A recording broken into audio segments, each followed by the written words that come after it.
While the Texas Invitational is going on in the gym, over here in the hospitality room, we have Chef Kano. He is the person behind the whole spread of everything that is here in the hospitality room. So, Chef Kano, what went into making this wide spread of food?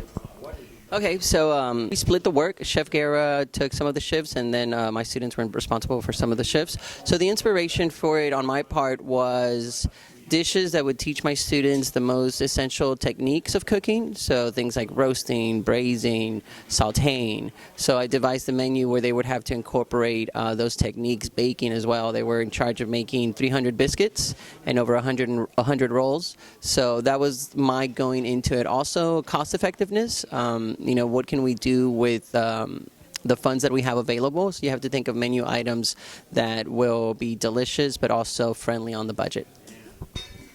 So yes, obviously being a teacher, you want to help incorporate teaching your students the basics. And how does the Texas Invitational prepare not only you, but your students for like future Texas Invitationals? Does it show you what certain foods people like or what people dislike?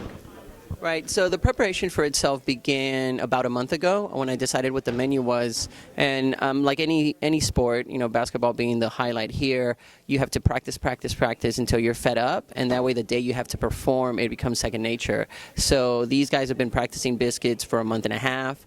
They've been practicing the scrambled eggs for a month and a half. They were to the point where they didn't want to eat them anymore, but that's the point, you got it down. And that way when they had to do it today in front of people or at a high speed, it just became second nature. So it was a lot of work and practice that went into it for our performance today. And we gauge, we see what items were popular, and we'll tend to use those items again in future years. And then those that just didn't appease the crowd, we'll switch them out for something else. So it's a good way to prepare for it and then for planning ahead for next year. All right, so as from what I can see and from what I've heard, this food in here has been amazing. And so as you had mentioned, your preparation and your planning for the menu, so what inspired you for this certain menu today?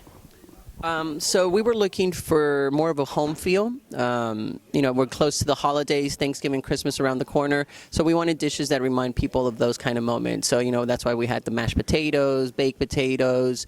We had biscuits and gravy, just all those dishes that people define as comfort foods, because we want people to feel welcome when they come here to Memorial, and food plays a big role in people feeling at home when they show up to a strange place. Right, so people from all around the state of Texas are here, and that's obviously hitting a big mark for them, feeling at home when they're miles away from home. Well, thank you for your time. Everybody loves your food, and we appreciate you being a teacher here at Memorial and the lead chef. Thank you so much. Have a good one.